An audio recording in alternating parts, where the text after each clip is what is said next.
अस्सलाम वालेकुम dear student. आज हम डिस्कस करेंगे exercise 4.1 question number 1 part number 6 जो कि गिवन है 60 m³ n कामा 48 m²। इसके हमने फाइंड करने हैं कॉमन फैक्टर।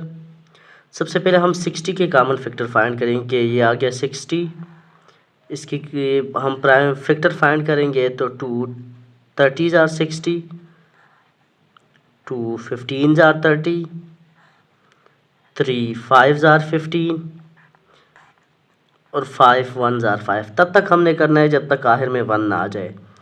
अब हम हर करेंगे 48 के, तो 48 के बन जाएंगे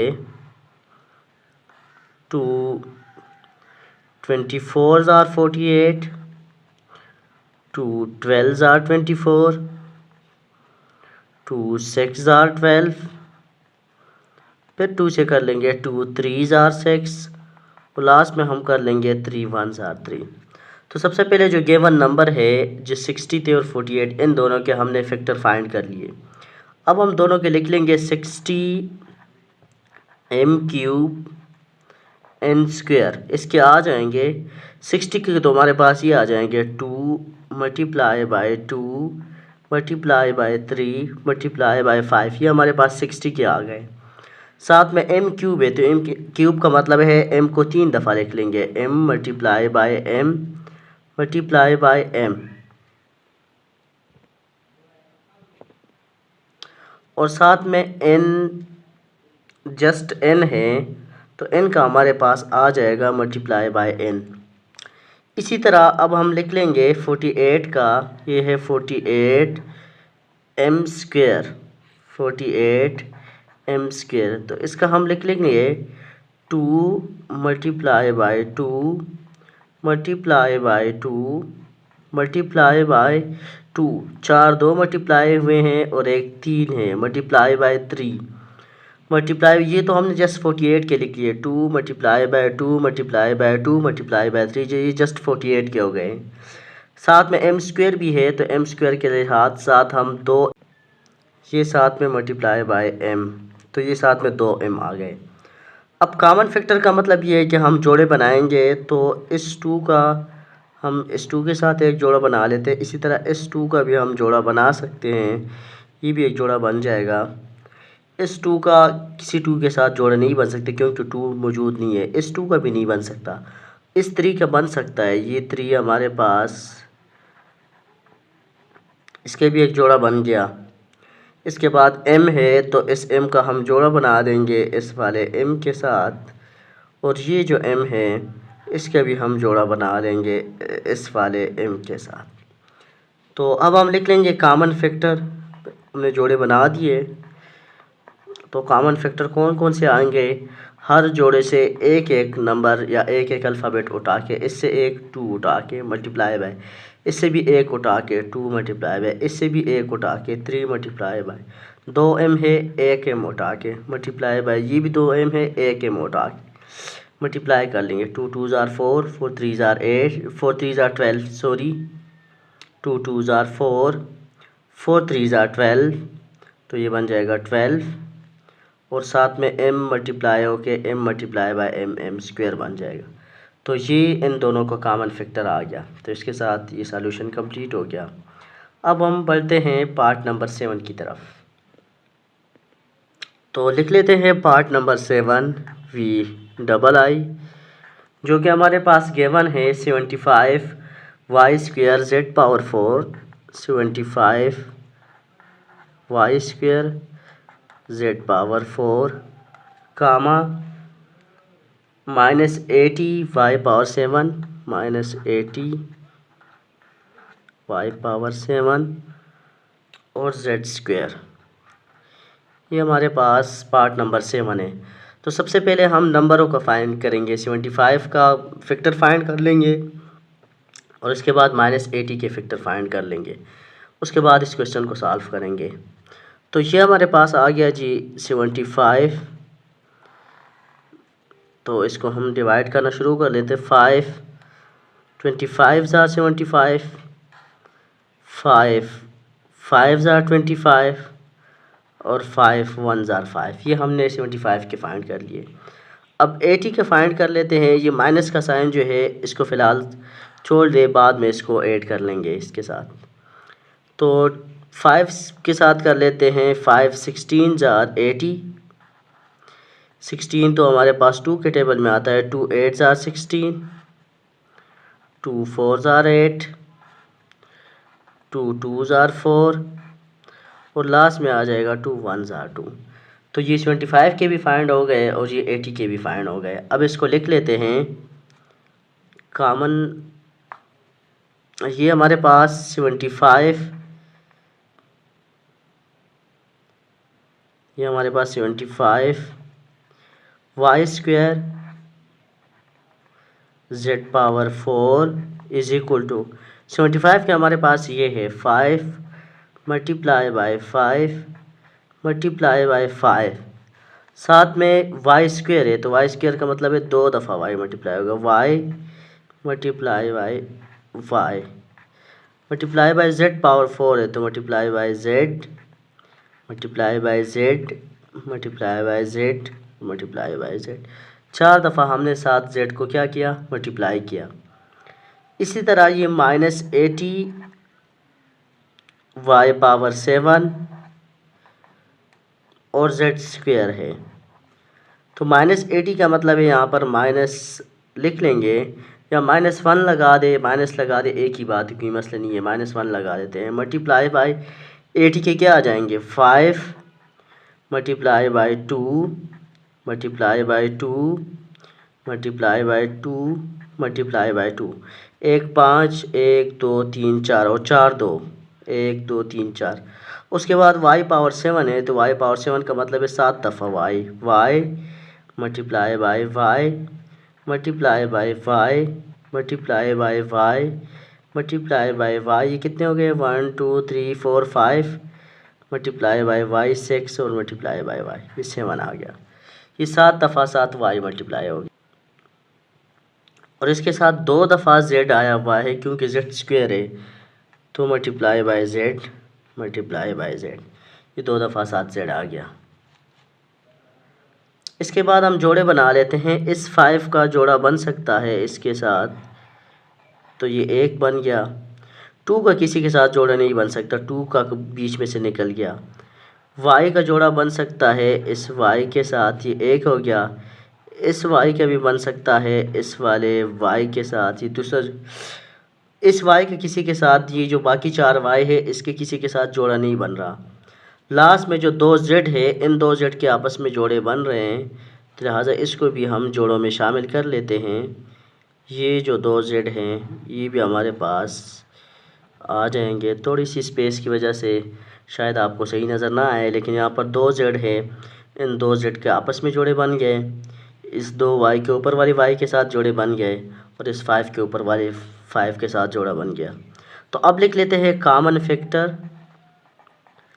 कॉमन फैक्टर,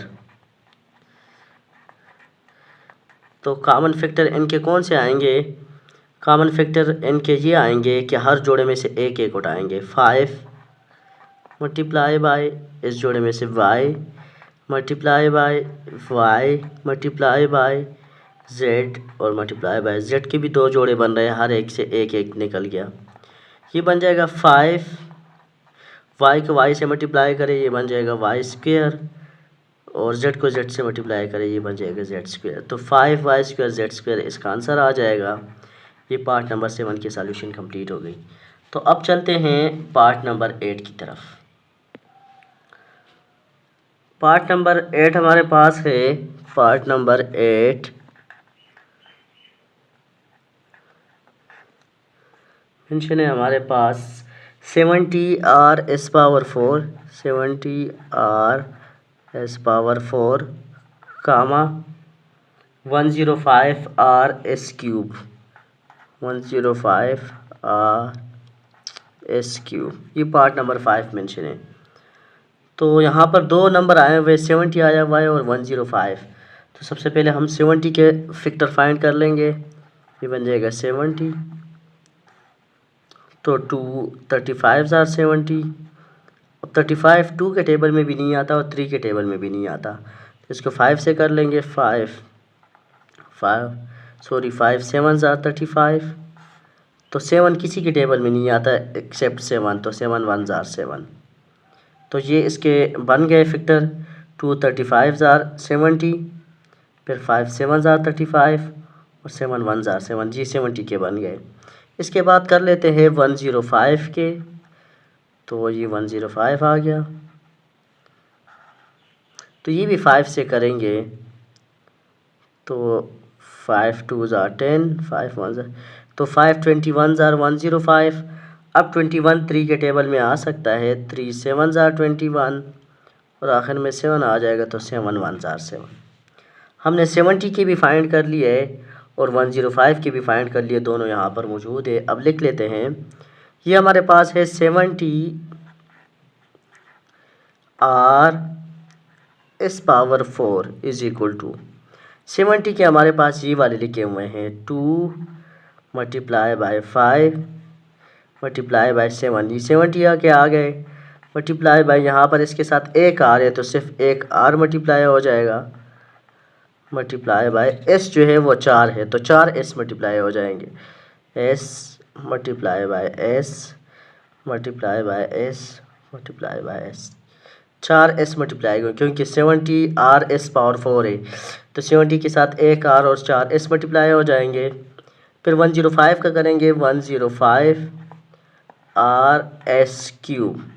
तो 105 का हमने कैलकुलेट किए हैं, ये है 5 multiply by 3 multiply by 7 multiply by, एक r है तो सिर्फ एक r मल्टीप्लाई हो जाएगा और 3s है तो s multiply by s multiply by 3s multiply हो गए।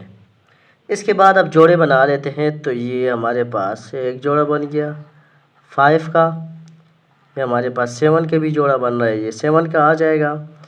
ये जोड़ा जो बन रहा है ये r का बन रहा है तो ये r का आ जाएगा, और ये 3 जोड़े s के बन रहे हैं तो ये s का एक पेयर आ गया। इस तरह ये s का दूसरा पेयर आ गया और ये वाला इसका तीसरा पेयर आ गया, तो ये 3 पेयर आ गए। इसके एक पेयर r का आ गया, एक पेयर 7 का आ गया और एक पेयर 5 का आ गया। कॉमन फैक्टर लिख लेते हैं, कॉमन फैक्टर कौन कौन से आ जाएंगे। 5 हर पेयर से एक एक उठा के मल्टीप्लाई करें, multiply by 7 multiply by r multiply by s multiply by s multiply by s, multiply करें 5 7 ज़ार, ये बन जाएगा 35, r एक से ही आ जाएगा और s क्यूब आ जाएगा। तो ये हमारे पास पार्ट नंबर 8 की सॉल्यूशन कंप्लीट हो गई। तो अब हम नेक्स्ट करते हैं पार्ट नंबर 9 की सॉल्यूशन। तो पार्ट नंबर 9 हमारे पास है ix पार्ट 23xy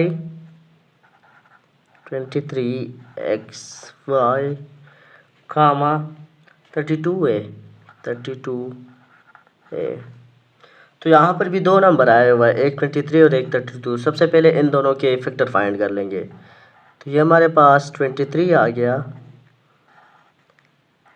अब 23 ऐसा नंबर है जो अपने अलावा किसी के टेबल में नहीं आता, मतलब 23 सिर्फ 23 के टेबल में आता है। तो 23 1 ज़ार 23 1 1 ज़ार 1, तो इसका सिर्फ यही फैक्टर आएंगे क्योंकि 23 अपने टेबल के अलावा किसी के टेबल में नहीं आता, 1 और सिर्फ अपने टेबल में आता है। इसके बाद कर लेते हैं 32, तो 32 को कर लेते हैं, तो ये हमारे पास बन जाएगा 2 16 ज़ार 32, 2 8 ज़ार 16, 2 4 ज़ार 8, 2 2 ज़ार 4, 2 1 ज़ार 2। तो ये हमारे पास 32 का आ गया। तो इसके फाइंड कर लेंगे 23 x और y।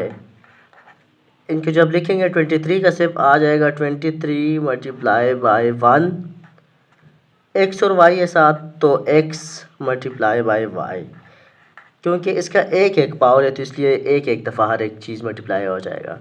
साथ में 32a है तो इसको लिख लेंगे 32 को 2 multiply by 2 multiply by 2 multiply by 2 multiply by 2 multiply by a। तो इस केस में अगर हम देख लें तो ना इसका कोई नंबर इसमें मौजूद है, ना इसका कोई अल्फ़ाबेट इसमें मौजूद है, और ना इस वाले का कोई अल्फ़ाबेट या नंबर इसमें मौजूद है, मतलब इन दोनों में कोई भी कॉमन फैक्टर नहीं है। तो यहाँ पर जिस केस में नहीं हो तो हम यहाँ पर 1 मल्टीप्लाई करेंगे, क्योंकि इसमें 1 मौजूद है, इसमें 1 नहीं है तो हम यहाँ पर 1 मल्टीप्लाई करेंगे। 1 मल्टीप्लाई करने से कुछ नहीं होता, और जब दो टर्म के बीच में कोई कॉमन फैक्टर नहीं होता तो फिर हमारे पास कॉमन फैक्टर क्या आता है, कॉमन फैक्टर फिर हमारे पास आता है जस्ट 1, क्योंकि 1 मल्टीप्लाई करने से कोई फ़र्क नहीं पड़ता तो हम दोनों नंबरों में 1 मल्टीप्लाई कर लेते हैं, और जब 1 मल्टीप्लाई कर लेते हैं तो 1 इसका कॉमन फैक्टर आ जाता है। तो इस बात को ज़रा समझें कि जब दोनों टर्म में कोई कॉमन फैक्टर एग्जिस्ट ही नहीं करता तब हमारे पास कॉमन फैक्टर जो है वो 1 होता है। तो इसके साथ एक्सरसाइज 4.1 की तमाम पार्ट की सॉल्यूशन कंप्लीट हो गई।